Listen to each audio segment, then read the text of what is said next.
নমস্কাৰ আজি এই ভিডিঅ'টোৰ জৰিয়তে আলোচনা কৰিম নিট ইউজি 2021 এপ্লিকেশ্যন ফি কিমান হ'ব বা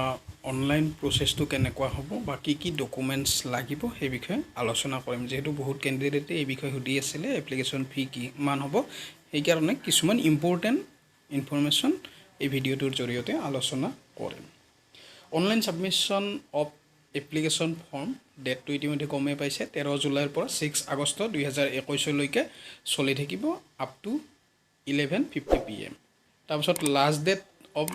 successful transaction of fee through credit debit card net banking UPI Paytm ডেটটো হৈছে 7 আগষ্ট 2021 আপ টু 11:50 PM এতিয়া আহিছোঁ কিমান ফি পেমেন্ট কৰিব লাগিব ফি পেবল বাই কেণ্ডিডেট জেনেৰেল কেটেগৰীৰ কেণ্ডিডেটসকলে যিখিনি ইণ্ডিয়ান সিটিজেন হয় তেওঁলোকে 1500 টকা পেমেন্ট কৰিব লাগিব 1500 আৰু আউটসাইড ইণ্ডিয়া 7500 একেদৰে জেনেৰেল EWS বা OBC NCL কেটেগৰীৰ কেণ্ডিডেটসকলে 1400 টকা পেমেন্ট কৰিব লাগিব 1400 পেমেন্ট কৰিব লাগিব একেদৰে SC ST PWBD third gender তেওঁলোকে পেমেন্ট কৰিব লাগিব 800 টকা এপ্লিকেশ্যন ফি পেমেন্ট কৰিব লাগিব লগতে ইয়াত উল্লেখ কৰা আছে যিখিনি প্ৰসেসিং চাৰ্জ বা GST যদি থাকে সেইখিনি কেণ্ডিডেট সকলে পেমেন্ট কৰিব লাগিব এতিয়া আহিছো এপ্লিকেশ্যন ফৰ্মখন ফিলআপ কৰোতে কি স্টেপ থাকিব ইতিমধ্যে গম পাইছে দুটা ফেজত এপ্লিকেশ্যন ফৰ্মখন ফিলআপ কৰিব পাৰিব ফাৰ্স্ট ফেজটো যেটো লাষ্ট ডেট দিয়া আছে সাবমিশনৰ সেই লাষ্ট ডেটৰ আগতে ফিলআপ কৰিব লাগিব আৰু যেটো সেকেন্ড ফেজ থাকিব সেকেন্ড ফেজটো যেতিয়া ৰিজাল্ট ডিক্লেয়াৰ কৰিব তাৰ আগতে ফিলআপ কৰিব লাগিব অৰ্থাৎ যিখিনি ডেট দিয়া আছে সেই ডেটৰ আগতে ফিলআপ কৰিব লাগিব অন্যথা এপ্লিকেশ্যনখন কেনসেল হৈ যাব এতিয়া আহিছো কি স্টেপ আছে অনলাইন এপ্লাই প্ৰথম স্টেপ কেণ্ডিডেট সকলে অনলাইন ৰেজিষ্ট্ৰেচন কৰিব লাগিব আৰু তাত নিজৰ পেৰেন্টছ বা গাৰ্জেন্টৰ ইমেইল আইডি বা মোবাইল নাম্বাৰ আৰু যদি কেণ্ডিডেটৰ নিজা মোবাইল নাম্বাৰ ইমেইল আইডি আছে তেতিয়া হলে সেই ইমেইল আইডি আৰু মোবাইল নাম্বাৰ ব্যৱহাৰ কৰি অনলাইন ৰেজিষ্ট্ৰেচন কৰিব লাগিব তাৰপাছত অনলাইন এপ্লিকেশ্যন ফৰ্মখন ফিলআপ হৈ যোৱাৰ পাছত সিস্টেম জেনাৰেটেড এটা এপ্লিকেশ্যন নাম্বাৰ আহিব হেতু নোট ডাউন কৰি ৰাখিব লাগিব এতিয়া কি ডকুমেন্টছ আপলোড কৰিব লাগিব কেণ্ডিডেট সকলে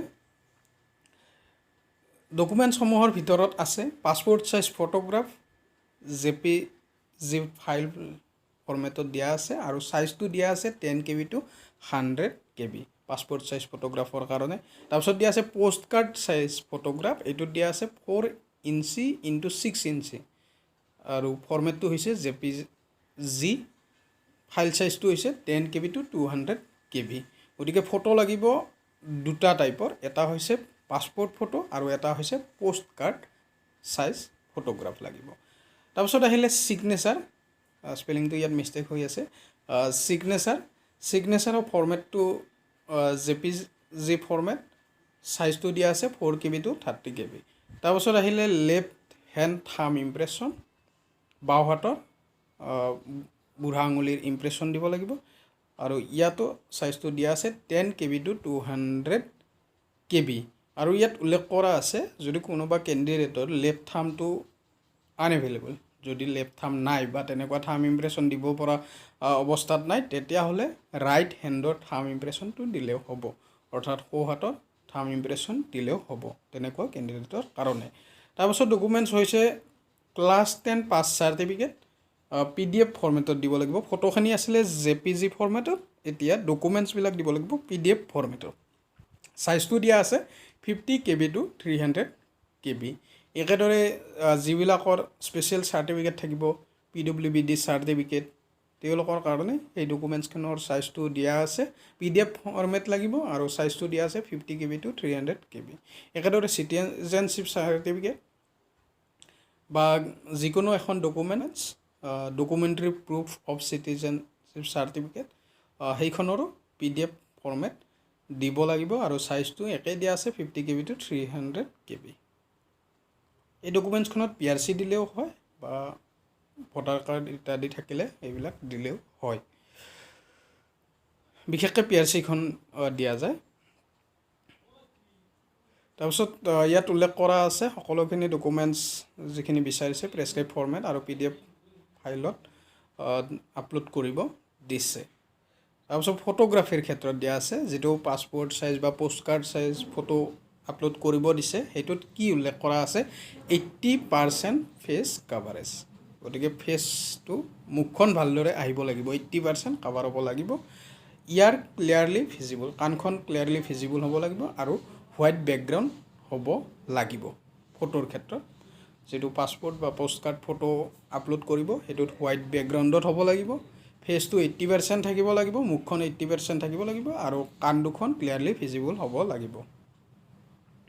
তাৰপিছত যিটো 4 নম্বৰ ষ্টেপ হ'ব সেইটো হৈছে পে'মেণ্ট ষ্টেপ। পে'মেণ্টৰ ক্ষেত্ৰত SBI, Canara Bank, HDFC, ICICI, Paytm payment গেটৱেৰ জৰিয়তে পে'মেণ্ট কৰিব পাৰিব। Debit card, credit card, net banking, UPI ৱালেটৰ জৰিয়তে পে'মেণ্ট কৰিব পাৰিব। তাৰপিছত দিয়া আছে যিটো প্ৰুফ থাকিব সেই প্ৰুফটো লগত ৰাখিব দিছে যাতে ফিউচাৰ ৰেফাৰেঞ্চৰ কাৰণে ব্যৱহাৰ কৰিব পাৰে। তাৰপিছত কনফাৰ্মেশ্যন শ্বীট এটা জেনেৰেট হ'ব আৰু যদি কনফাৰ্মেশ্যন শ্বীটটো জেনেৰেট নহয় তেতিয়াহ'লে কনচাৰ্ণ বেংকৰ যিখিনি গেটৱে ইণ্টিগ্ৰেটৰ হেল্পলাইন নাম্বাৰ আছে বা ইমেইল ID দিয়া আছে তাত কণ্টেক্ট কৰিব লাগিব। ইনফৰমেশ্যন বুলেটিনত দিয়া আছে, সেইখিনি চাই তাত কণ্টেক্ট কৰিব লাগিব। আৰু যদি এনেকুৱা প্ৰব্লেম হয় পে'মেণ্টটো কিবা কাৰণত যদি ছাকচেছফুল হয় কিন্তু পৰ্টেলত ৰিফ্লেক্ট কৰা নাই তেতিয়াহ'লে NTA যিটো হেল্পলাইন নাম্বাৰ আছে তাত কণ্টেক্ট কৰিব দিছে কেণ্ডিডেটজনক। আৰু যদি কিবা কাৰণত এইখিনি কৰাৰ পাছতো পে'মেণ্টৰ প্ৰব্লেমটো ৰিজল্ভ হোৱা নাই তেতিয়াহ'লে কেণ্ডিডেটসকলক ছেকেণ্ড পে'মেণ্ট এটা কৰিব দিছে। প্ৰথমতে কণ্টেক্ট কৰি চাব দিছে সকলোখিনি আৰু যদি তাৰ পিছতো ৰিজল্ভ হোৱা নাই তেতিয়াহ'লে ছেকেণ্ড পে'মেণ্ট কৰিব দিছে। আৰু ছেকেণ্ড পে'মেণ্ট কৰিলে এটা অপশ্যন দিয়া আছে, যদি ডাবল পে'মেণ্ট হৈ যায় অৰ্থাৎ ডুপ্লিকেট পে'মেণ্ট হৈ যায় তেতিয়াহ'লে কেণ্ডিডেটজনক সেই পে'মেণ্টটো ৰিটাৰ্ণ কৰি দিয়া হ'ব, ৰিফাণ্ড কৰি দিয়া হ'ব ছেইম পে'মেণ্ট মোড। অৰ্থাৎ যদি কাৰ্ড পে'মেণ্ট কৰিছে, যিখন কাৰ্ডৰ জৰিয়তে কৰিছে বা যিটো বেংকৰ থ্ৰুদি পে'মেণ্টটো কৰিছিলে, যদি ডাবল পে'মেণ্ট হৈ যায় বা ডুপ্লিকেট পে'মেণ্ট হৈ যায় তেতিয়াহ'লে সেই বেংক বা কাৰ্ডৰ থ্ৰুদি পে'মেণ্টটো ৰিফাণ্ড কৰি দিব NTAৰ ফালৰ পৰা। তাৰপিছত ডাউনলোড কৰিব দিছে বা ছেভ কৰিব দিছে আৰু প্ৰিণ্ট উলিয়াব দিছে। কনফাৰ্মেশ্যন পেজটো প্ৰিণ্ট এটা উলিয়াই ৰাখিব দিছে। আৰু এটা পইণ্ট উল্লেখ কৰিছে, বহুতে সোধে যে এপ্লিকেশ্যন ফৰ্মখন একেলগে ফিল আপ কৰিব লাগিব নেকি। তাৰ বিষয়ে এটা পইণ্ট উল্লেখ কৰা আছে যে যিকেইটা ষ্টেপ 4টা ষ্টেপ আলোচনা কৰা হ'ল সেই 4টা ষ্টেপ একেলগেও কৰিব পাৰে বা ডিফাৰেণ্ট টাইমত বেলেগ টাইমতো কৰিব পাৰিব। এইখিনি আছিলে আলোচনা কৰিবলগীয়া। পে'মেণ্টৰ বিষয়ে আলোচনা কৰা হ'ল, এপ্লিকেশ্যন ফি কিমান হ'ব আলোচনা কৰা হ'ল আৰু ডকুমেণ্টছখিনিৰ বিষয়ে আলোচনা কৰা হ'ল। বাকী ইনফৰমেশ্যন বুলেটিনখনত ইম্পৰ্টেণ্ট ইনষ্ট্ৰাকশ্যন বহুতখিনি দিয়া আছে, ইনফৰমেশ্যন বহুতখিনি দিয়া আছে। সেইখিনি কেণ্ডিডেটসকলে ভালদৰে পঢ়ি চোৱাৰ পাছত